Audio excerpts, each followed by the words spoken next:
जर का बाहेरपेक्षाही छान घरच्या घरी हा पदार्थ बनत असेल तर कशाला बाहेरून आणायचा?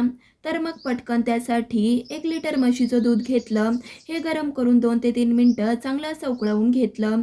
नंतर हे दूध हलकं कोमट होऊ द्यायचं. आता हे दूध बोट बुडवता येईल एवढं कोमट केलं. त्यानंतर 1 मोठा चमचा घट्टसर विरजण घातलं आणि आता हे दुधामध्ये छान असं मिक्स करून घेतल्यावर झाकण ठेवून रात्रभरासाठी दही सेट होण्यासाठी असंच ठेवलं. दही सेट झाल्यावरती सकाळी 2 ते 3 तास फ्रीजमध्ये ठेवलं होतं. आता बघू शकतायत मस्त असं घट्टसर क्रीमी दही आपलं झालंय. ह्यापासून श्रीखंड, मठ्ठा, मसाला ताक काहीही बनवू शकता. पण आज आपण लस्सी बनवतोय त्यासाठी थोडंसं रवीने घुसळवून घेतलं. नंतर त्यात पाऊण वाटी पिठी साखर, 3 चमचे बदामाचे तुकडे, 3 चमचे काजूचे तुकडे, पिस्त्याचे काप, 2 चमचे सुक्या खोबऱ्याचा किस आणि पाव चमचा वेलची पूड घातली.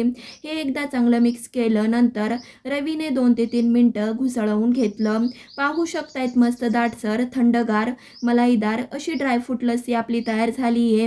मी सांगते म्हणून नाही तर लस्सी पाहूनच तुम्ही करायला घ्याल अशी मला खात्री आहे. तर तुम्ही कधी बनवता ही लस्सी ते तर कमेंट करून सांगा. लाईक, शेअर, सबस्क्राईबही नक्कीच करा. धन्यवाद.